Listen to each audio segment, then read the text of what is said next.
নমস্কার দর্শক বন্ধুগণ, সাধক জীবন চ্যানেলে সকলকে স্বাগত জানাই। আজকে রথযাত্রা উপলক্ষে সকলকে জানাই আন্তরিক শুভেচ্ছা এবং ভালোবাসা। আজকে শ্রীমদ্ ভাগবতম থেকে ষড়বিংশ অধ্যায় পাঠ। শ্রীকৃষ্ণের মাহাত্ম্য বিষয়ে নন্দরাজের সঙ্গে গোপগণের আলোচনা। দর্শক বন্ধুগণ, যদি ভালো লাগে তাহলে অবশ্যই চ্যানেলটা একটা লাইক, শেয়ার, সাবস্ক্রাইব করে সঙ্গে থাকবেন। আজকে রথযাত্রার পুণ্য লগ্নে শ্রীমদ্ ভাগবতম পাঠ। শ্রী সুখদেব বললেন, পরীক্ষিত, ভগবানের এইসব অলৌকিক কার্যকলাপ দেখে ব্রজের গোপগণ গভীর বিস্ময়াভূত হয়েছিলেন। ভগবানের অনন্ত শক্তি সম্পর্কে তাদের প্রকৃতপক্ষে কোনো ধারণাই ছিল না। এই জন্য তারা সমবেতভাবে মহারাজ নন্দের নিকটে উপস্থিত হয়ে বলতে লাগলেন, এই বালকের কার্যাবলী সবই অত্যন্ত অদ্ভুত, অবিশ্বাস্য বললেও চলে।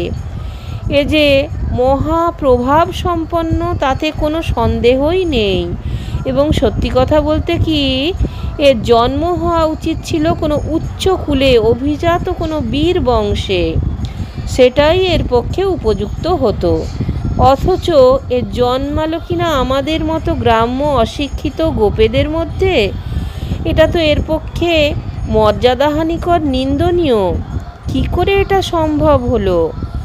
গজরাজ যেমন সহজেই পদ্মফুলকে একেবারে মূল থেকে উৎপাটিত করে নিজের সুঁড়ে ধারণ করে, সেই রকমই মাত্র 7 বছর বয়সী এই বালক এই বিশাল পর্বতটিকে এক হাতে অনায়াসে উপড়ে নিয়ে 7 দিন ধরে তাকে ধারণ করে রইল কি করে?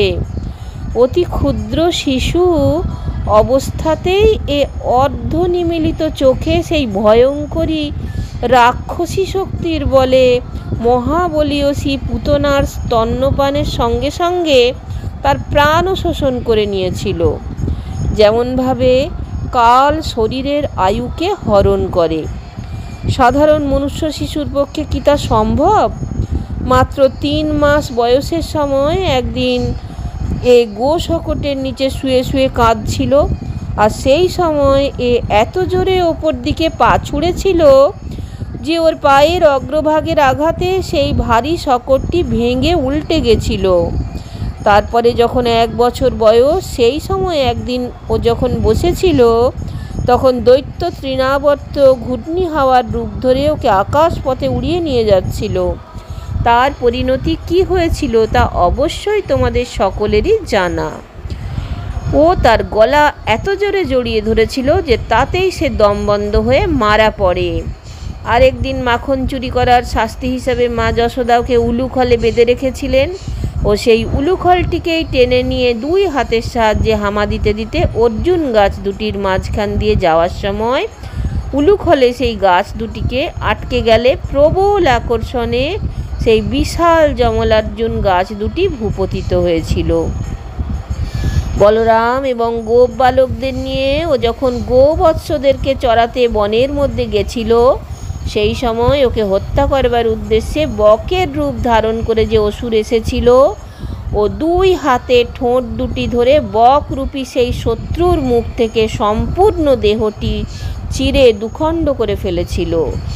এছাড়া আরও একবার ওকে বধ করবার ইচ্ছায় বৎসরূপ ধারণ করে এক অসুর বৎসাসুর গোবৎসদের মধ্যে মিশে গেছিল, ও তাকে অবলীলায় বধ করে তার দেহ কপিত বৃক্ষসমূহের ওপরে নিক্ষেপ করে তার দ্বারা বহু সংখ্যক কপিত ফল এবং বৃক্ষও ভূপতিত করেছিল। বলরামের সঙ্গে মিলিতভাবে ও গর্ধব রূপধারী ধেনুকাসুর এবং তার আত্মীয় স্বজনদের হত্যা করে সুপক্ষ ফলে পরিপূর্ণ তালবনটি সকলের পক্ষে বিপদশূন্য, ভয়শূন্য এবং উপভোগের যোগ্য করে দিয়েছিল। ওই ক্রূর ও উগ্র স্বভাব প্রলয়াম্বাসুরকে বলশালী বলরামের দ্বারা জমালয়ে পাঠিয়েছিল, এবং ব্রজের পশুসমূহ ও গোপগণকে দাবানলের থেকেও রক্ষা করেছিল।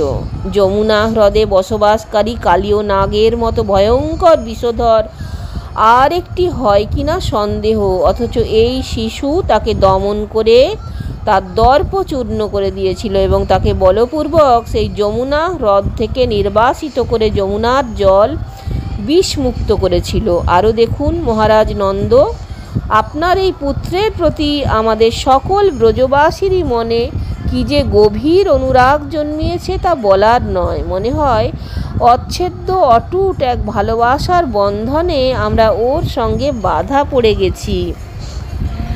আর ওর দিক থেকেও দেখি আমাদের প্রতি ও যেন স্বাভাবিক আকর্ষণ, এক নিবিড় প্রেমের সহজাত সম্বন্ধেই ও আমাদের আপন করে নিয়েছে। এর কারণ কি বলতে পারেন?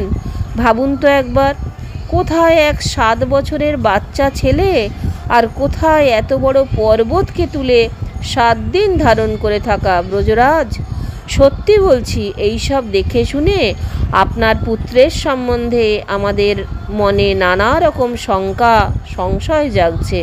মহারাজ নন্দ বললেন, প্রিয় গোপগণ, আমার কথা মনোযোগ দিয়ে শোনো। আমার এই পুত্রের সম্পর্কে মহর্ষি গর্গ যা বলেছিলেন তা আমি তোমাদের বলছি। আশা করি তা শুনলে এই বালক সম্পর্কে তোমাদের সমস্ত শঙ্কা দূর হয়ে যাবে। গর্গাচার্যের বাক্য, তোমার এই বালক প্রতি যুগে ভিন্ন ভিন্ন মূর্তি ধারণ করে অবতীর্ণ হয়ে থাকেন। পূর্ব যুগে এর শরীরের শ্বেত, রক্ত এবং পীতবর্ণ হয়েছিল। বর্তমানে ইনি কৃষ্ণবর্ণ গ্রহণ করেছেন। তোমার এই পুত্র পূর্বে কোনো এক সময় বসুদেবের পুত্ররূপে জন্মগ্রহণ করেছিলেন। এই জন্য এই রহস্যবেত্তাগণ একে শ্রীমান বাসুদেব বলে অভিহিত করে থাকেন। তোমার এই পুত্রের গুণ এবং কর্ম অনুসারে আরও অনেক নাম এবং রূপ আছে, সেগুলি আমি জানি, কিন্তু সাধারণ লোকে তা জানে না। ইনি তোমাদের পরম কল্যাণ বিধান করবেন, সকল গোপ এবং গোকুলের আনন্দের কারণ হবেন। এর সাহায্যে তোমরা সমস্ত প্রকার বিপদ অনায়াসেই উত্তীর্ণ হতে পারবে। ব্রজরাজ নন্দ, পূর্বকালে কোনো এক সময়ে পৃথিবী অরাজক হয়ে গেলে দস্যুরা সাধুদের ওপর ভয়ঙ্কর অত্যাচার আরম্ভ করেছিল। তখন তোমার এই পুত্র তাদের রক্ষা করেছিলেন এবং এরই বলে বলীয়ান হয়ে তারা শেষ পর্যন্ত এই দস্যুদের পরাজিত করেছিলেন। যে সকল মহাভাগ্যবান ব্যক্তি তোমার এই শ্যামল সুন্দর পুত্রটির প্রতি অনুরাগ পোষণ করেন, ভেতর বা বাইরের কোনো শত্রুই তাদের অভিভূত করতে পারে না।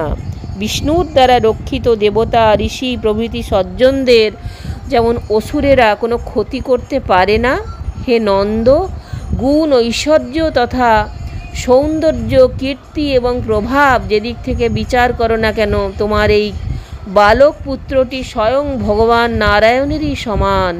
সুতরাং তার কোনো কাজেই অলৌকিক শক্তির প্রকাশ দেখে বিস্মিত হওয়ার অবকাশ নেই। গোপগণ, গর্গাচার্য স্বয়ং আমাকে সাক্ষাৎ এইভাবে এ বিষয়ে অবহিত করে নিজ গৃহে চলে গেলে। তারপর থেকে এই কৃষ্ণ যে অতি অসাধ্য কাজও একান্ত অনায়াসে সম্পন্ন করে এবং আমাদের সর্ববিধ বিপদ থেকে মুক্ত করে আনন্দে মগ্ন করে রাখে, তাকে আমি ভগবান নারায়ণের অংশ বলেই মনে করি। ব্রজবাসীগণ তো ইতপূর্বে অমিত তেজস্বী শ্রীকৃষ্ণের অলৌকিক কার্যাবলীর মাধ্যমে প্রকাশিত প্রভাব দেখেছিলেন এবং শুনেছিলেন, এবং তারই ফলে তাদের মনে তার স্বরূপ সম্পর্কে সংশয় উৎপন্ন হয়েছিল। এখন নন্দ মহারাজের মুখ থেকে গর্গাচার্যের বাণী শ্রবণ করে তাদের সংশয় কেটে গেল। তারা আনন্দ চিত্তে ব্রজরাজ নন্দ এবং তার পুত্র শ্রীকৃষ্ণকে বহুবিধ প্রশংসা এবং সম্মান প্রদর্শন করলেন। নিজের যজ্ঞ নিবারিত হওয়ায় ক্রোধের বশে ইন্দ্র বজ্র, শিলাপাত এবং তীব্র বায়ুসহ প্রবল বর্ষণ করতে থাকলে তার দ্বারা দুর্দশাগ্রস্ত গোপ, গোপী এবং পশুবৃন্দকে নিজের শরণাপন্ন দেখে করুণাপরবশ হৃদয়ে যিনি স্মিত সুন্দর মুখে ক্ষুদ্র বালক যেমন খেলাচ্ছলে ছত্রাক তুলে নেয়, সেইভাবে এক হাতে গিরিরাজ গোবর্ধনকে তুলে নিয়ে ধারণ করেছিলেন এবং সমগ্র ব্রজকে রক্ষা করেছিলেন। সেই ইন্দ্র দর্পহারী ভগবান গোবিন্দ আমাদের প্রতি প্রসন্ন হন। দর্শক বন্ধুগণ, আজকে ভাগবত কথামৃত আপনাদের কাছে দান করতে পেরে অতীব আনন্দ অনুভব করছি। সকলকে আবার জানাই রথযাত্রার শুভেচ্ছা ও আন্তরিক ভালোবাসা। যদি ভালো লাগে তাহলে অবশ্যই চ্যানেলটা একটা লাইক শেয়ার সাবস্ক্রাইব করে সঙ্গে থাকবেন। ফিরে আসছি পরবর্তী পর্বে।